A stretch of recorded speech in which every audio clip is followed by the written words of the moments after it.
Assalamu alaikum урматтуу мекендештер, саламатсыздарбы жалпы кыргыз журтчулугу. Менин аты жөнүм Калыбек, фамилиям Жапаров. Биз бүгүн Баткен облусунун Кадамжай районунун Көк Тала айылында отурабыз да. Бул жерде мындан бир 10 күн мурун окуя болуп өткөн экен. Ушул үйдүн ээси аты жөнү Мамырасул Кармышев деген баланын үйүндө ушундай бир өтө баягындай жагымсыз окуя болуптур да. Мындайча айтканда, мына ал жерде азыр мен жанымда айылдаштар турат. Мына бесираа көрсөтүп койсоңуз, айылдаштарым, кошуналары, жалаң кошуналары. Ошол Мамырасулдун ушундай камакка алынгандан кийин кайдыгер карабастан булар дагы бул бала мындай жолго барбайт болчу, эмне үчүн муну камап койду дегендей ушундай чогулуп отурушат да. Бизди адам заты жараткан Аллах Таала бири-бирибизге кайрымдуу болуу үчүн жараткан. Мен дагы мындай оор тагдырга кайдыгер карабастан кайрылып атайын келдим да. Бийлик, байлык, акча, күнүмдүк жыргап жашоо бул нерселердин баардыгы жараткандын бизге сыноо катары берген убактылуу гана нерсеси. Жалган жашоодо эң баалуу нерсе бул сенин ушул жашоодо тапкан ыйманың болот, туурабы? Рахмат. Адамга эң кыйыны жашоодогу сенин биринчи душманың болгон нафсиңди туура жолго салып, ыймандуу болуу. Сен өлсөң бир гана амал-көйлөгүң менен, ыйманың менен бул жалган дүйнө менен коштошуп, чыныгы дүйнөгө кетесиң. Сенин бул дүйнөдө кашыктап тапкан байлыгың, бийлигиң балким сен жактырбаган, сен сүйбөгөн адамдардын колунда кала берет. Эми келген кадамыбыздын максатын өтөлү. Бул жерде эми мына жерде көрүп турасыздар. Мамырасулдун үйү жөнөкөй эле үй экен. Мында караганда жөнөкөй жаран деп эсептесек болот да. 3 баласы бар экен, анан келинчеги менен азыр бүгүнкү күндө 3 баласы анан келинчеги болуп, ошол бала чакасы ошол атасын күтүп, ошол баягы үй бүлөнү жалгыз жападан жалгыз багып аткан киши ошол Мамырасул болгон экен да. Эми биз сөзүн кезеген ушул жердеги өзүнүн айылдаштарынан баштасак, анан үйдүн ичине да кирсек, анан каерде окуя кандай болгон, же болбосо биринчи ушул жактан тартып чыгалыбы? Тартып чыгалы, а? Сиздер отуруп туруңуздар анда. Жүрүңүздөрчү. Ким көрсөтөт? Кимиңиздер көрсөтөсө, келиңиздерчи. Башкам аягында болгон окуяны көрсөтүп бер. Мына биз азыр Мамырасулдун үйүнө кирип баратабыз. Бул жерде Мамырасулдун өзүнүн карындашы, мына жерде келинчеги. Келинчегинин атыңыз ким эле? Жазгүл, Жазгүл айым мына жерде. Айтсаңыз, сиздер бул жерге ошол кайсы число күнү болуп атат бул? 1 октябрь күнү бул корого саат 9-га жакын келгенде, эртең мененки 9-га жакын келген. Саат 9-га жакын ким келди? Курсан Ташбеков деген участковый. Курсан Ташбеков деген участковый келет. Эмне себептен келиптир? Алимент боюнча келдим деп айткан негизинде. Ана мен жолдошумду чакырсам, жолдошум укпай калып, ол жумушка шашып аткандан кирип сүйлөшөөр деп алып киргенбиз, аны адам катары көрүп эле. Жолдошум сөрүдө тапчан төгүндө чай ичип отурган. Аны алып кирбестен туруп ошол жерден кетирсеңиздер болбойт беле? Эми биз мындай ой бар экенин билген жокпуз да. Эми жолдошум шашып аткандыга байланыштуу эле кирип жолгоганда кет дегенбиз. Андан ошол менен эле сөрүгө барып отурган. Мына сөрүдө, мына келели, анда ушул сөрүдө келип, мына чарпая деп коет, сөрү деп коет, чай ичүүчү жайкы тапчан да, мындай эшикте. Бул жерде отурдуңуздар, Мына жерде жолдошум отурган. Участковый мынерге эле отурган, Курсан Ташбеков отурган. А мен үйгө кирип, эки нанымды алып чыгып, бар тутканымды алып чыккам, кант барбы, май барбы алып чыксам, көп ооро болбоң деди. Мен бурулуп чай койгом, буларга жаңы чайга даярдайын деп. Кийин эле ажатканага барып келсем болобу дейт. А мен бурулуп барсаңар болот десем, ит жокпу дейт. Анан ит жок десек макул деп турган, бул деле ит жок, бара бер деди. Жолдошуңуз ит жок деп бара бер деди. Ооба. Мына жерде кадимкидей эле телефон ошо иштеги балдар менен сүйлөшүп, эртерээк барайлы жумушка даярдана бергиле деген. Бул машинасында алып барып келет деп балдарды. Ошондон эле ажатканага барып, Жумушка жолдошуңуз каерде иштейт эле? марказда аэропорт деген жер бар, ошол дейт. Марказ деген айылда аэропорт деген жер бар. Аэропорт деген айыл бар экен. Эмне иш кылат эле? Ошо бирөөдөн эмесин баягында сарайын алган экен. Сарайды ылайыны уруш керек экен, Устачылык кылат эле, устачылык кылат эле. Биз муну кичине туруп турсун, акча келип, биз заказыбыз келсин, анан огуча бекер отурбай иштеп турайын деген да. Анан макул эле, ал жакка кетет. Мен Кадамжайда официант болуп иштеп аткам. Кийин эле ажатканага барып кеткен. Мен үйгө кирип кийинип чыгайын деп келгем. Жүрүңүз, анда ошол жака барайын. Ажатканаңыздар бул төр жакта экен, эменин коронун эң жогорку жагында экен да, төр жагында. Анан бул жол ажатканага кетет. Бул жагында огород бар экен. Бул огороддо эмнелер эгилген? Помидорлор эгилген. Гилас, шабдалы. Булар кече жакында эгилген пакеттер. Бул отундар ошо тамырга чейин бар болчу. Бул отундарды сиз айтып бериңиз. Ошонон кийин биз отундарды бүт порядка кылганбыз. Ошол күнү дагы Ташбеков курсант айткан, любой адамдын эшигин таза болуш керек деп айтат да. Анан мен айттым, бул жакта стройка болуп атат негизи. Биз бул жак менен занятиет азыр. Биякта эч кимдин иши жок дедим. Биз эртең бул жакка сарай салабыз, анан порядкага түшөт деп айтты. Сиз жолдошуңузду камап койгондон кийин бул жерде ошондо сөздөр келдиби ал? Жок, ондан алдын болуп аткан. Алдын болуп аткан. Ошол күнү болуп аткан. Кармаганга чейин болуп атат, Бул жактан келет эле ажатканага кирбедигин билбейм да. Көргөн жокпуз. Кайра эле келеткен дагы бул мана жерде дарактар болчу, мен кыйдырып салдым, бүт тазалап коелчу дагы не кылат деп. Бүт мусоркаларды өрттөп, мынтип жалбырак-жулбурактарды. Могу жерде дарак болчу, анан. Мына жерде дарактар өсүп турган экен да. Мына кыйылган. Мыналар да кыйылган. Бүт кыйып коюп, бияка койдук, ал жака жыйдык. Анан могу жерде коюлган жана чөп немеге чукурга. Нерде уже дарак бар да, тосулуп турат. Бул дарактарды элетип тикен, мындай тикендер. Энди элестеттим, бул жерде бизге таң калыштуусу, бул жактан келет, биз эртең менен ажатканага барабыз, мисалы любой адам барып, анан келе айтканда жыт чыккан эмиш. Биз даже мерге келип колу менен ушалап жыттап көрсөңөр дегенде да жыты чыккан жок да бул нерсенчи. Анан сиздерге ажатканага кеткен жолдон кадамдап көрөлүчү. Ушул жеринде атат да. 1 2 3 4 5 6 7 кадам 7 метр жерден жыт чыккан деп атат да эми ал, Анан жерден жыт чыккан дейт.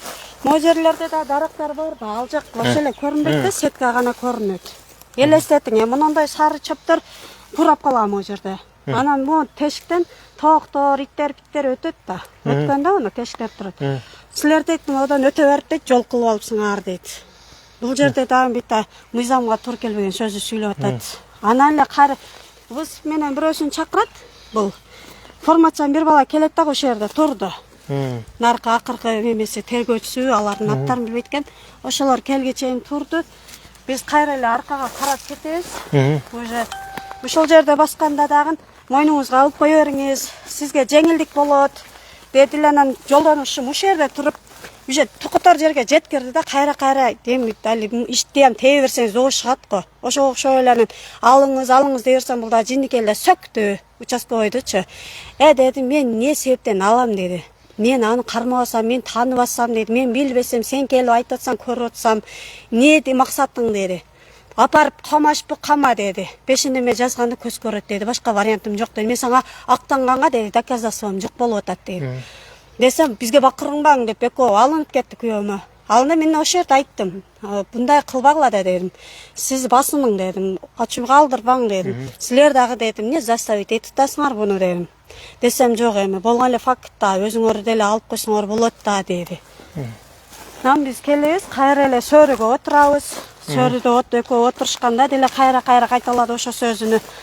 Мойнуңузга ала бериңиз, жеңилдик болот деди. Ошол жерде, мына жерде жанакы жерден ошондо жана кичинекей таңгактагы чөптү таап атабы? Ошону таап. Ошону кайра көтөрүп келдиби буяка? Көтөргөн жок, ал ошол жерде турду, бир милициясы ошол жерде калган. Потом болот алар буяктагы иштери бүткөндөн кийин. Башка шериктерин чакырды, анан кийин чакыргандан кийин жана мойнуңузга алыңыз, балаң газан деп атат да. Анан могу жерде сөрүдө отурганда дагы айтты. Ака, жакшына эле колдоносузбу депти. Мен сага жакшына түшүндүрүп атам да, кайра кандай түшүндүрүп берейин деди. Deydi, anан kүйөөм сүйлөбөй койду. Анан мен айттым. Онтип засабат этпегиле дедим. Башта чөптү барып текшергиле. Колдонуңуз сөзбү дегенде бул тамеки кошуп чегесизби деп атат да? Ооба, чегесизби? Күйөөңүз чегеби? Тамеки чекпейт өз күйөөм. Нас эле чегет. Анан арак деле ичпейт өзү негизичи.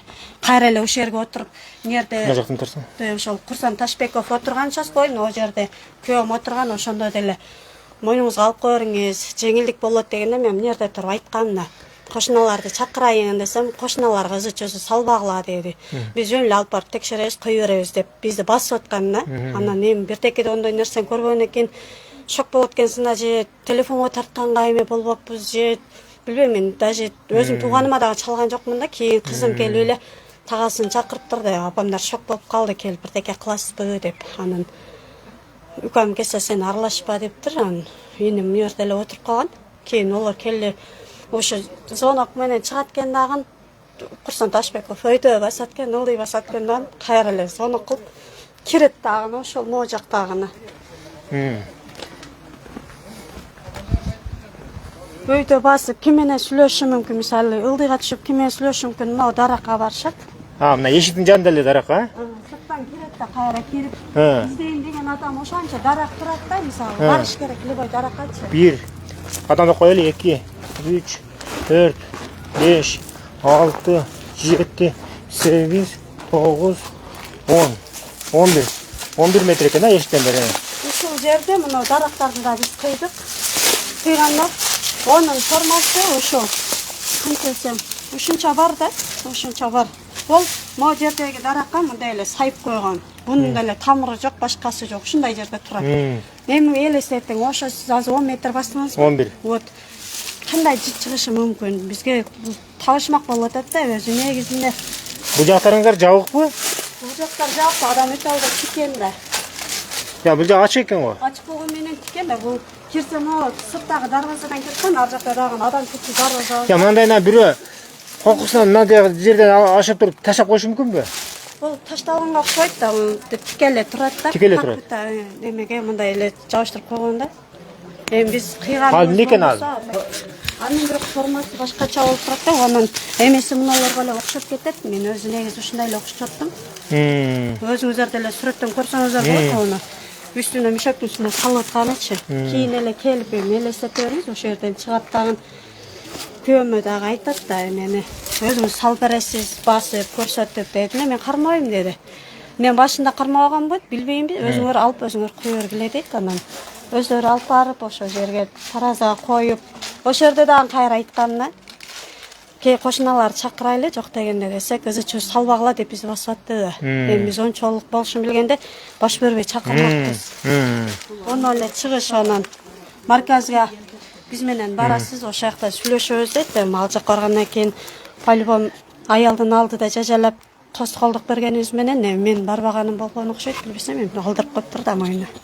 Азыр эми биз ошол күнү алдырып, ошол күнү эле мойну алдырып, ошол күнү эле неметип, ар кандай нерселер. Бүгүн бизде жана мен сиздердин адвокатыңыздар менен сүйлөштүм. Ал адвокат сиздин жолдошуңузга кирип чыгып сүйлөшүп чыктым дейт. Сиздин сүйлөшүп чыкканына караганда дейт, ал неме сиз мындай баягындай алимент төлөбөй жүргөн акчаларыңыз бар экен. Эгерде неметпесеңиз, биз ошолорду мойнуңузга коюп, сизди баары бир камайбыз. Мынаны жана мойнуңузга алып кое бериңиз. Бул жөнөкөй эле чөп катары деп, дарылыкка пайдаланып аткан элем деп туруп жаздырып коюптур да. Эми бул деген айланайын азыркы милициялар эмне болгон? Мына адвокаттын айткан сөзү бар. Адвокат деле айтып атат. Бул жерде коркутуу жолу менен, анан алдоо жолу менен мойнун алдырып койгон депчи. Ошону атат азыр. Өзү мен бул менин сөзүм эмес, бул адвокаттын сөзү болот. Жок, эми сиздин деле мен мындай карасаңыз эле видеосунда тартылганбыз, видеосунда да ал неме интервью берди адвокат. Анысында да чыгарабыз. Ошо да азыр эми биз кайрыларыбыз эми. Карындашы келмесеңиз. Мыйзам боюнча эле иштеп берсе деп суранабыз да, бизде башка. Неменин Мамрасулдун бир тууган карындашы, атыңыз ким? Равшанай. Сиз дагы бир-эки сөз сүйлөп койбойсузбу? Кандай акыбалда турасыз азыр? Өзүңүз кармап сөйлөй бериңиз. Негизи азыр чынын айтканда башка түшкөндө көз көрөт деп айтышат. Биз деле угуп жүргөнбүз, эми башка окуйбуз страничкалардан. Аз негизи жаман акыбалдабызчы. Бул жерде явно эле подстава болгон да. Акам эч качан мындай ишти кылган эмес. Даже подстава деп ойлоп атасыз? Подстава, потому что вот азыр көрүп тарттырып келдиңиздер, наркы жактан дагы коргонун чекесинен чыгып атат. А бул жакта дагы мына жерде уже коргондон кирип жол бар да, кирип эле койгон. Значит, подстава булчу 100%. Мына жерде, мына ошондо мен дагы жолу көрсөтүп коеюнчу. Мына жерде тешик экен да, көчө көрүнүп турат. Ана жакта көчө кадимкиде бирөө көрүп туруп, бирөө келип туруп, мен ойлойм да, же мына жактан келген, же болбосо мына жерден деле мындай сайып таштап коюшу мүмкүн да. Бул эми бул менин жеке оюм. А сиз эми буну подстава деп айтып атасыз, а? Ооба, мен деле ошентип ойлойм. Подстава болгон бул. Себеби мен акам эч качан мындай жаман нерсеге жакын жолгон киши болгон эмес да.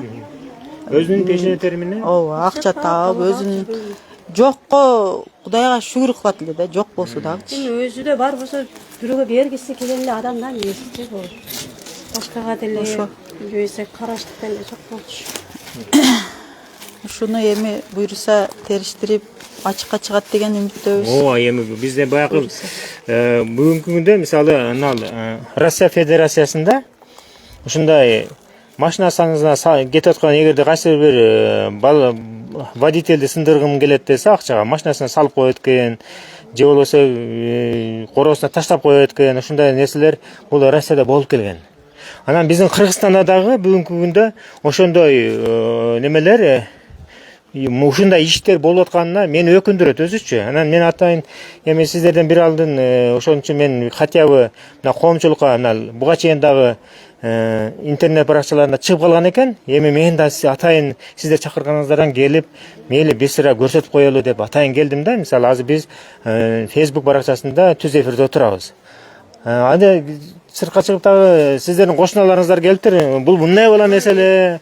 Мындай рахмат. Ушунча колдоп, акамдын кандай экенин өздөрү көрсөтүп, мына жерде ушунча колдоо көрсөтүп атат кошуналардын баарына шүгүр. Эми негизи акам бул жерде көп жылдан бери жалгыз да, анан ойлошкон окшойт да, мунун эч кимиси жок депчи. Анан Кудайга шүгүр, мына колдоп аткан эл бар экен, айылдаштары чыгып атат, көпчүлүк адам бизди колдойт. Ооба. Колдоочу немелер кичине ийилип турат, буйруса кайра турат, ак ийилет, бирок сынбайт. Ак, ооба. Кудай буйруса. Ооба. Эми мунун баардыгын мына сот санкция бериптир 2 айга да. 2 айдын ичинде бир күн сот процесси болот. Эми сот процесси болгондо эми ошол жерден Мамырасулдун тагдыры ошол соттун чечимине карата чыгат да. Сот жакшы чагына чечсе чыгарып коет. Эми буну биз түшүнөбүз, мындай неме баягындай короосуна бирөө таштап кетти дейби, же болбосо атайлап таштап кетти дейби, билбейм кандайдыр. Аны мен айта албайм азырынча. Айта албайм эч нерсени, бирок муну чечимди бир гана сот чечет да. Мына жерде азыр биздин жаныбызда ушу Мамырасулду жаштайынан бери жакшы билген, анан жаштайынан бери бирге чогуу өскөн, чоңойгон балдар, аксакалдар дагы бар экен. Мына ушулар келип атайын ушул бир-эки ооз сөз сүйлөп коесок деп, ушул кандай десем, ушул Мамырасулга поддержка кылып келиштир да. Кимиңиздер сүйлөйсүздөр? Сөз сүйлөйсүзбү кеңиңиз? Мындай болуп калды, мына энди өзүң, мына балам энди. Мына жерге ийилип коеюн. Айта бер. Балам энди өзүң келип көрдүң, айланып. Үйүнүн акыбалы ушул. Мисалы да. Бул үйдү бу бала Мамырасул салган эмес, ал Мамырасул мындай ишти кыла элек эле. Эмне дегенде, ошого успеть эте албай жатат. Бу атасы келип салып кеткен. Атасы салган рамалы. Апасы көбөтүп кетти. Балдар жаш эди, жаш калдылар. Анан ошону менен энди алып аяка туруп, энди неме кылып, Россияга барып иштеп келишти. Үйлөндү, башка болду. Мына энди мына стройканы энди биттигенден баштаптыр энди. Бу бала менен мен Россияга да бирге иштегенмин. Бирге алыгы мен садикте кар күрөйт эдим, коңушу болбосо мектептин немесини дворуну тазалайт эди. Мен бирге иштегенмин бу бала менен. Бу баланы мен juda жакшы билемин. Ошо Россияда бир мындай өтем кыргыздар бардыгы эле баракалы менен пул таба бербейт. O pulsuz kalanlarga halbuki metroga kire almay kalat ede 20 so'mumuz var, kança so'mumuz var, bileti de gököz. Anan kirip ketettiler. Baldar kızlar bunday palejiniyen bolat eken şu ette. Sonunda birge işlep жүрдük misалы. Hiç kanday bunday bir halgiday bunday bir naturu neme en bir adamga berimdүү jakşı bala. Mana şu ette ayılda şu bir kiçinesinden bana şu ayılda bardığımız baldarımız bardığı birge çoğaydı. Bu hiç kanday bir ette ayılda şu Mama Rasul içivi alıp köşede jüretiken degende işitken emesmiz. Başkalar bulsa yani. Ya olmasa birömenen tatlılaşıp muştaşıp yatatken degende işitken emesmiz. Körgön demesmiz da. Endi bari jogu jayında tartiptүү, kanday biröөгө jardam kerek bolsa jardamlaya bakan. Şunday bir jönököy momun bal edi. Anan keçe jakından ele eşitip kaldık, şunday boldu dep çalabula eşitip. Ana ayttık bu kanday bunday bola kalat eken degen oy keldi da bizge. Ana kelip sürüştürüp oya buya kısak bir dayınsız ele bir işleri boluptur da janagıday. Bir dayınsız ele mınday bir iş emmeydi kan ele. Ana kele kalıp ele uçaskoboy melisalar kelip ele үйгө kiriptir. Үйгө kirip ele o tuvaletke baradıgan bolup kalıptır. Tuvaletke bara kalıp ele o жерден taap ala koyuptur. Bilendi akılga sıkmaydı kan ele işte. Akılga sıkmaydı kan ele iş. Anan endi bizim ayıldaşlarımızda ele şundan keyin sal koptanıp kaldı. Siz Mama Rasul'dun bunday iş kılışına işenbeysiz. Men buga işenbeymin. Bu kıladigan bala emes dep jatam go. Birge jürgem şuncha kança deme olup o ne tolkomanda ayıldaş. Birge iştep jürgem men. Rossiyada o biyette emes, o naralısda. Musafirçilik jerlerinde. Ana dedi keliyor. Hazır mana bizim ayıldaşlarımızın barlığı bunda bir özünce bir panikaya düşüp kalganda. Kaçan meni eşiğimin aldıdan ötket var bir birisi taşlap ketedik endi. Mananı karan endi. Nime degende aman anan güboylu adam birisini taşlap koyup onun arkasından kelip kirip alıp mana sende mana var eken dese kim garantiya verirler? O garantiya verir. Şonduktan endi men aytkaным bu bala endi bir momun jigit. Endi bunda bir bunday bir aramdık oy yok ya bolsa bunday işlerdi kıladigan bala emes. Men aytarım şu. Урматтуу мекендештер, урматтуу бийлик өкүлдөрү, мына азыр эле аксакалдын айткан сөзүн уктуңуздар. Бул аксакал жөн жайынан айтып аткан жери жок. Ошол Мама Расулду кичинекей кезинен бери көрүп, Москвага чейин чогуу иштеп, кандай адам экендигине баа берди да, азыр баалап өттү. Анан ушундай нерсени бизден баягы бөрк ал десе баш алган биздин бийликте иштеп аткан кызматкерлер бар да. Өзү чоң деле эмес, өтө жогору. Андай баягы ортоңку тепкичте турса дагы ушунчалык баягындай жөнөкөй элдин канын ичкен биздин кээ бир бийлик кызматкерлери бар, аны моюнга алыш керек. Туурабы? Мына ошолор азыр бүгүнкү күндө мүмкүн деп атам да мен, мүмкүн ошондойлордун бирине сиздердин Мама Расулуңуздар кабыл болуп калды да. Эми бул жерде бир Кудай билет, анан кийин бир Кудай билет. Эртедиги кештер бунун дагы акыйкаттуулугу, адилеттүүлүгү чыгып каларбы? Сот азыр сот системасы деле жакшы иштеп атат азыр. Сот адилеттүү чечим чыгарып берсе, бул эртең эле Мама Расул дагы өзүнүн бала чакасынын балдарынын алдына жаркылдап жайнап келип, тамагын ичип, чайын ичип дегенде маңдай теске отуруп калат. Сиздер менен биргеликте жүз көрүшүп калат, Кудай буйрса. Эми бул деле бир баягы биздин азыркы биз бардыгыбыз конституцияга, мыйзамга баш ийебиз. Ошонун негизинде бул бардыгыбыз ошол негизинде жашайбыз да. Эми мыйзамга баш ийүү бул башка кеп да. Анан мыйзамды одоно бузуп, анан же болбосо жанакындай биздин өзүбүздүн кээ бир чиновниктерибиз бар. Кызмат абалынан кыянаттык менен пайдаланып дегендей жолго баргандар да бар. Бирок жакшы иштеп аткандар да бар. Мисалы мен азыр эле сиздерге айтып өттүм. Мына жогорку сот абдан сонун жакшы иштеп атат азыркы жогорку соттун председатели ким? Медер Сатиев деген. Же болбосо дагы УКМК кызматкери Камчыбек Кыдыршаевич абдан жакшы иштеп атат. Карап жөнөкөй элдин көйгөйүн көтөрүп. Ошол менен биргеликте мына президентибиз деле Садыр Нуркожоевич абдан жакшы иштеп атат. мамлекетибиз мына өнүгүү жолуна түштү да. Эми ушундай өнүгүп кетип аткан кезде анан билбейм, мына жерде деле мен азыр өзүмдүн деле ошол участковый милицияга бере турган суроолорум бар. Эмне үчүн сиз ордер менен биринчи келген жоксуз? Уруксат жок. Мейли кириптсиз, адамгерчилик менен киргизген экен. Анан киргизгенден кийин ушу жыттанып атат деп эле баягы короону баягы неме багарлап кеткенде мен таң калыш болуп атат да, өзүнө дагы жолугуп бир сурап көрөйүн деген ой менде дагы болуп атат. Азыр бир сиздерден кийин мен ошол жака барам го, Кудай буйруса. Эгерде Мамрасул дейм да, ким эле участковый милиционеринин Ташбеков ким эле аты? Курсан да? Курсанга барып жолугабыз. Курсан Ташбековго барып жолугабыз, Кудай буйруса. Дагы мына жерде ошол Мамрасулдун кошуналары Сүлейм деген агайын эжекелер барбы? Келиңиз эми. Ажы эжекебизби?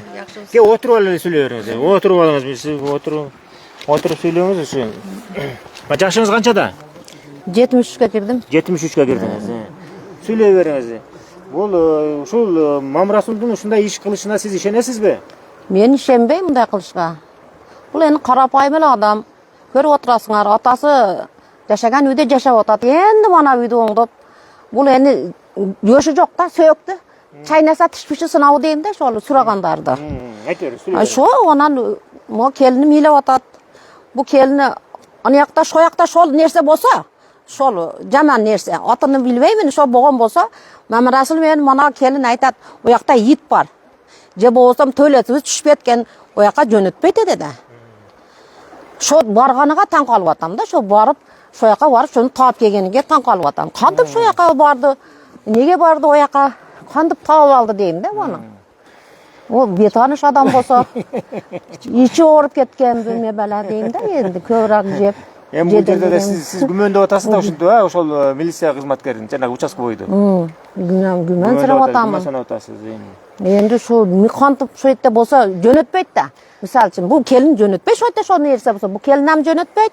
Мамрасулам оякта туалет жок, биз жокпуз дейт. Союз мезгилинде билесизби? Мой милиционер меня защищает дейт эле. Менин милициям мени коргойт дейт эле да. Анан ушундай баягындай эгерде кимдин короосуна туура эмес чөп өсүп алган болсо, келип предупреждать этет эле. Союз мезгилдеринде мисалы билбейм, мына Токтогул районунда ушундай кара курай деп коет экен, көбөсү чыккан. Ошолунда ал кезде биз жаш кичинекей кезебиз эле, мындай короңорго кара курай өсүп калды, же болбосо тиги биякта кара курай бар экен, ошону жулуп жок кылгыла деген иштерди, түшүндүү иштерин милиция кызматкерлери Түшүнүш керек. айтат эле да. Айтыш керек. Анан азыркы кезде болсо мындай сәл бир айылды чочуп туруп эле анан кийин сиздердин баарыңыз чочуп калдык деп атпайсыздарбы? Чочуйбуз анан кийин, ой бизге ham кеп калабы бул курайны көтөрүп деп. Жок, ана ошо таң калам да, оны шетте оргон болсо тагини келип көрбөйбүлөр, ошо оргон жерде мужбут бардыр тамыры. Шо келип көрсүн, чукулап көрсүн дейм да. Эксперттер бар да эми шолорду текшерген. Ал Баткен облусунун ички иштер башкармалыгынын жанагындай маалыматы боюнча бул кургатылган деп атат да, кургатып аткан жеринен деп атат да. Кургатып, мисалы сиз же мен экөөбүз кургатып аткан жерибизден милицияны кармап алып атат да, ушундай жерден кармап алдык деп атат да. Кургатып аткан экен депчи. Эми мен эмнеси болсо дагы мындай балекет сиз экөөбүздүн башыбызга түшпөсүн. Ошо милициянын да башына түшпөсүн. Түшпөсүн огоям. Бул дүйнөдө бул өзү хадис Курандарда келет. Кимге жамандык кылсаң, ал жамандык өзүңө келмейинче сен бул дүйнөдөн өлбөйсүң дейт. Шо таң каламда кантип эле шойка барып эле шону таап келип эле. Келип о баланы эч кимден неме кылбайлы барып камап коет экен дейм да. Эми ол ошол алган жерди шойтта келип текшерсин дейм да, шойтта мужбут бардыр тамыры. Келип текшерсин шону тагини. О каяктан болуп? Ал жерде дарак өсөт экен, көлөкөй жер экен. Анан каяктан өсөт ал жерде? Апа азыр эле көрүп келдик биз. Ойте жок бекен ойте? Жок. Азыр сиздер өзүңүздөр да барып көрсөңүздөр болот. Көрөсүздөр, жүрүңүздөр көрүңүздөр. Көрүңүздөр кайерге коюлган, кайерге ташталган. Мына келин Мамрасулдун келини айтып берет сиздерге. Bu kelin aytdı, biz bardık, bu şunda kıldı, bu bittasını o yaktan aldı, bittasını bu yaktan aldı dep aytıp atat. Ал жерде өсө турган жер эмес, мындай даже мындай баягы дара өскөндүн орду турат да. Анан кичине өзү да ошондон кийин даракты кыйып, ушул жерден дагы неме участковый ага чейин айткан экен, дарактар жерде кыйылып тазалап туруш керек экен депчи. Сизге ошол сөздү, ошол окуя биринчи октябрга чейин участковго келип айтты беле? Жок. Биз эчтеке деп келип айтканыбыз да. Бул жерде азыр паспорттук режимде 15 күн алдын болуп атса, анан бул өйдөдөн келип эле алимент боюнча кирип, кантип эле ол жака өтүп калат дагы. Даже Ошол бергилиң. Сизге отурсаңыз мындай. Сизге участковый келип, ошол күнү жанагы дарактардын орду таза болуш керек деп айткан беле? Ошол күнү айтты, негизи деди, огород таза болуш керек эле деди. Мен айттым ошол жерде, кимдин огороду таза экен дедим. Мен өзүм Москвадан кече 2 ай болду келгенмегем. 2 айда болуп тол элек дедим. Биз келип эле ушу кыш күчкө чейин дубалды тургузуп алайлы деп ушу менен алекпиз дедим. Десем мен айттым да, бул деген огород вообще-то бардак деп ошентип атпайбы. Сиздер эгерде ушундай жаман иш менен иштегениңиздерде аны милицияны киргизбет элеңиздер же киргизбет элеңиздер дейм. Эми любой эле адам дейм да. Эми жаман оюңуздар жок, жакшы эле ой менен киргиздиңиздер да, туурабы? Ошо да биз эми жакшы эле ой менен киргизгенбиз дагы. Жакшы эле ой менен апалар. Кимдер сүйлөйт? Жайып атса. Айтыңыздар. Келиңиз апа, сиз айтасыз, сиз сүйлөйсүзбү? Отуруңуз. Айтыңыз. Менен Мамарасулдун жакын коңшусу боломун. Şu Mamarasul'u kiçenesinden beri bilem, attenesini ham bilemin. Bu bala şu attenesini tartını körgön ele jakşınakay bala. Kiçenesinden ele jakşı çoң oygon. Bunu biz hiç mындай iş kılat dep oylabойбуз. Daim iştegenler ak iştep, ak yaşap kelatat şul wagtça. Siz kayerде koşnasız? Bu yerden alın. Anan mana abi meniki. Ana Kök Darvaza. Kök Darvaza, üçüncü ha? Üçüncü meniki. Mına koşnası var mı mına koşnası? Ha geliniz Siber geliniz. Anan Kızıl Gölü'nün için gelin. Gelseniz Kızıl Gölü'nün için gelin. apasına. Geliniz. Ha.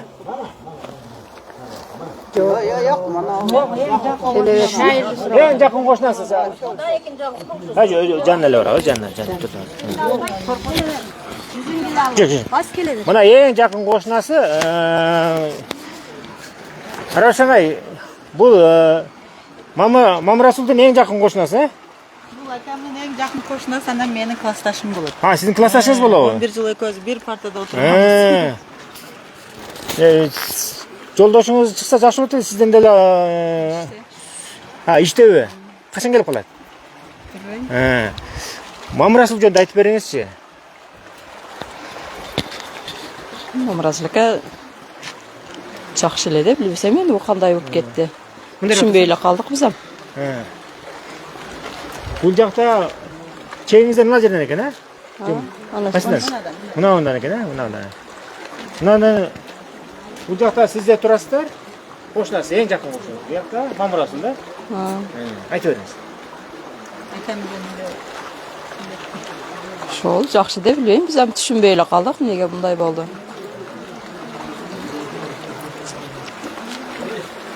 Мамырасул касында кандай киши эле? Жакшы эле көрүнөт, жакшы эле. Ушундай жолго барат деп ойлойсузбу? Монту ойлобойт элек. Ойлойсуз, Билбейм мен. Аты жөнүңүз ким? Канагүл. Каныгүл? Мени рахмат.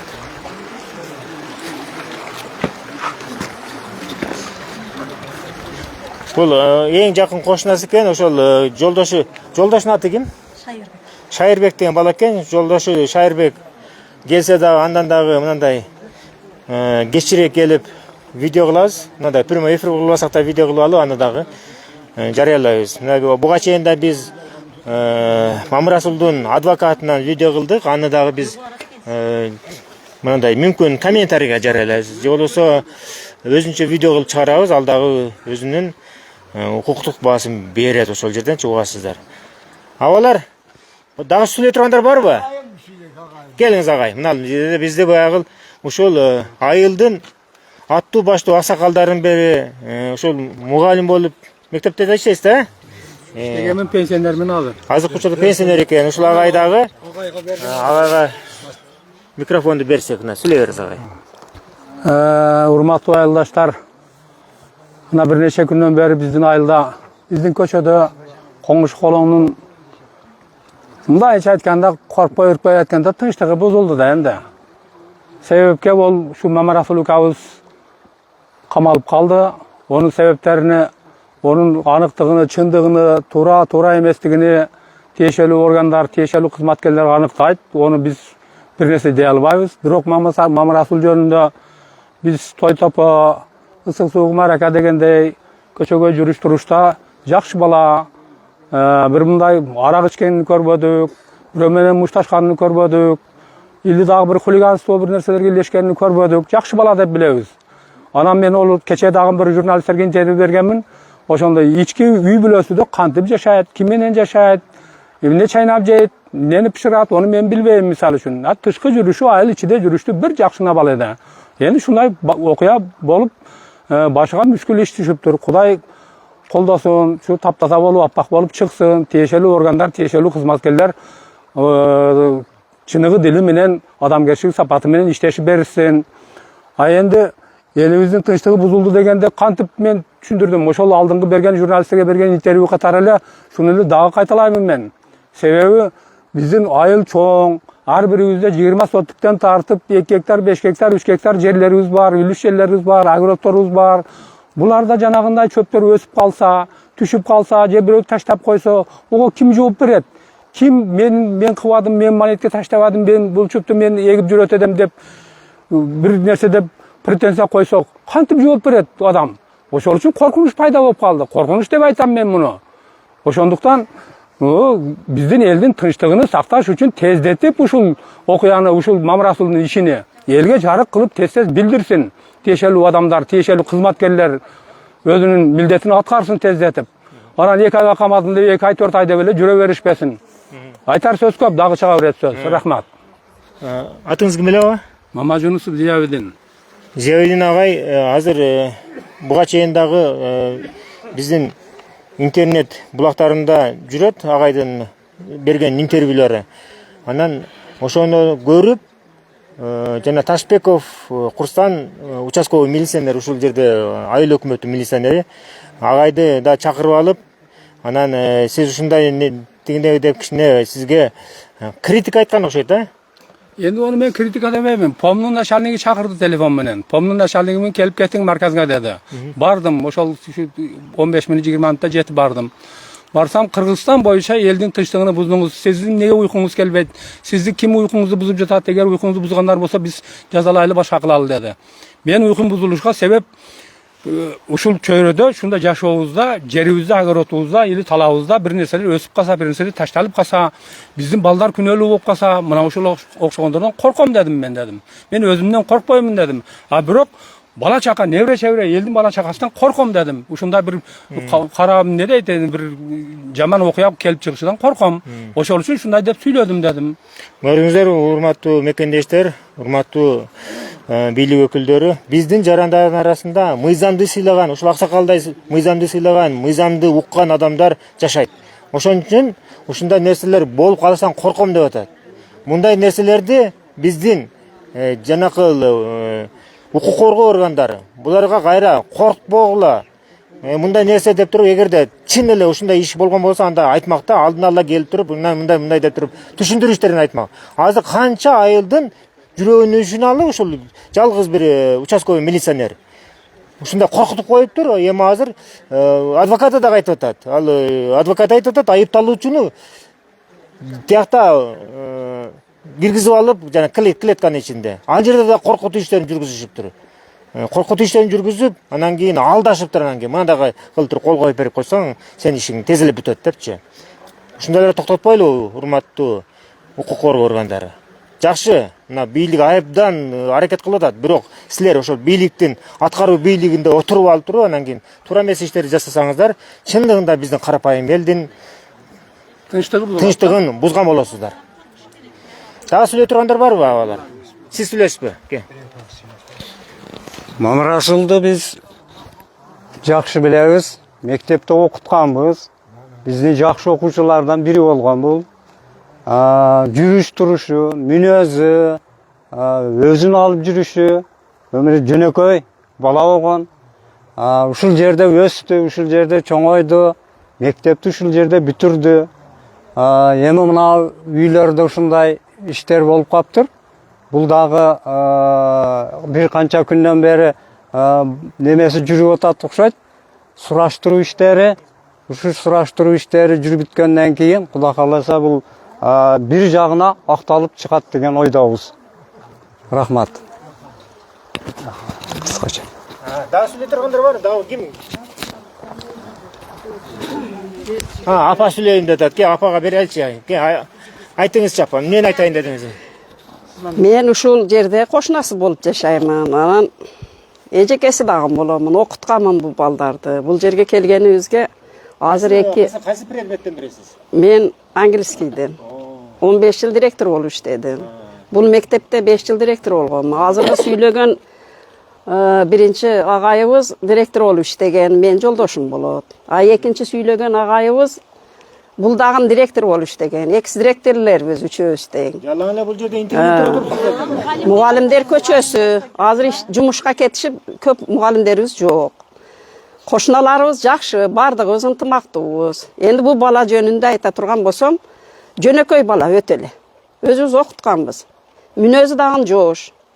Мындай жөнөкөй деген сөз туура келет да, жоош бала. Бирок бир немеси угуу жагынан бир аз немеси бар. Сулук жагынан, Мен оюмча, угуусу начарраак. Каттуу сүйлөсөңүз угат. Жашоо турмушун азыр көрүп чыктыңыздар. Бул интервью берген кошуналарым айткандары бардыгы эле туура. Башка бир нерсени кошуп айтышыш биздин колубуздан келбейт. Себеби айыл жашоочулары деп айтылат. Эми жөнөкөй баланын башыга ушундай мүшкүл иш түшкөнүгө биз дагы кайдыгер карап неме кылгыбыз келбейт. Балдарыбыз бар. Эсен аман кутулуп чыгып кетсин энди. Туурасын айтат. Корккон болушу мүмкүн. Эч кимди айыптабайбыз биз. Ушул акыйкат чечип берүүсүнү суранабыз жогорку органдардан. Чындык болсун. Туура чечилип беришке биз ишенебиз. Мына сиздер келип түшүндүрүп, жай сүйлөп айтып атасыздар. Ушундай сүйлөшүп айткан үчүн мына бардыгыбыз кошуналарыбыз колдойбуз. Сөздөрүн дагы колдойбуз. Калган сөздөрдү енді сүйлөөчүлөр болсо айтыңыздар. Жақсы. Эми мына жерде, ушул жерде бардыңыздар чогулуп калыпсыздар да.